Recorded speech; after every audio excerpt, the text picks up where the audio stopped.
I got it. Okay, you got it? It's working. Okay.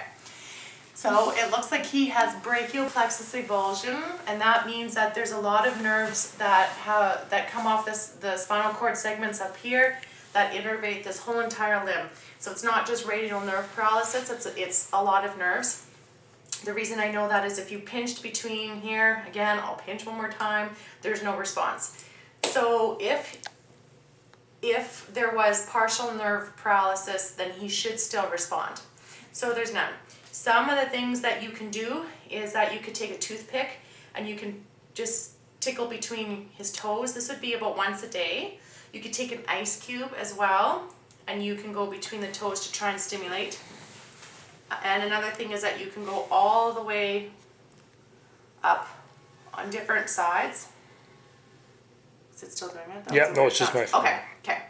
So you can do that. Also, don't forget with your hands or with a hard bristled toothbrush to go upwards against the hair.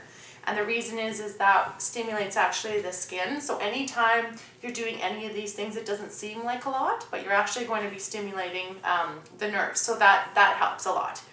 So in order to help with the function of the rest of his body and to help this limb stay as healthy as possible, because he's not going to be using it, is that you have to do range of motion. Range of motion is basically you go put him all the way up into flexion. So notice how I'm just flexing his joints, meaning getting them, bending them up. I always hold on this side. So you're bending him up like this. You want to do about 15 to 20, twice a day would be very good for him. Bring him out, and then there's 2 stretches. So 15 to 20 of those dad flexions, and then do these stretches as well. So you're bringing it forward, because what this is going to do is to stretch your triceps.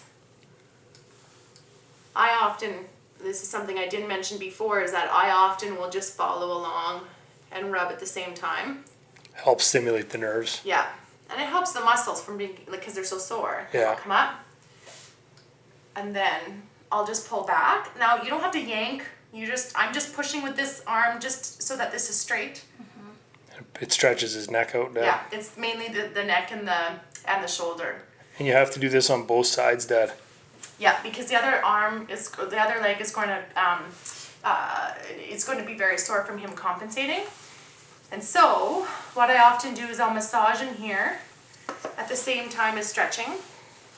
A really good trick is that if you have a treat, you can take that treat and then he'll move his head while you're extending. Oh, okay. So he's stretching as well. So that's nice. Okay. That's something to do too. You can do that. Or even just press his head. Yeah, he'll let you do it. Yeah. So that's some things that you can do.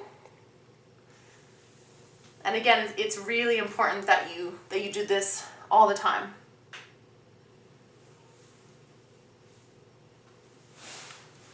And then approximately once a week, what you could do is get tweezers and try and see if he feels anything. You'd always start at the end, and you would just work yourself up. Dad, and a part we missed is you got to massage him too. Yeah. Start at his paw, massage on both sides all the way up to his shoulder. And she said, don't be a wuss about it either. Like you can massage him pretty good. Yeah, and you go on all sides. Grab that leg. Okay, he's not going to be shy about it. A lot of people will just go on like this. You don't need to. Grab the leg and go in circular motions, and you go from the paw all the way up because it'll stimulate the lymphatic drainage as well. And then you go all the way up to the shoulder. And she said that he's still pretty swollen, but yeah, they got to get the swelling out too. That helps get the blood flow in there. So yeah. One more thing is his toes. He's always going to be walking like this. So you want to, when you're in this position, extend his toes. You don't have to be forceful. You're not hurting him, but just extend them in the normal position that they would be in, because they can actually contracture like this. Yeah. And then that's quite painful, and that would be once a day. That's why you're doing all of this, to help. Yeah. And then what we'll do is I'm going to stand him up, and then what we're going to do is I'll show you some exercises that you could do with him, helping kind of the balance and helping his core to become more strong, to balance his weight and so forth. You got to put him on a diet, Dad. Yes, that would be great. Too fat. That would be great, but we'll show you some stuff. Okay. Okay? Okay, so you can shut off.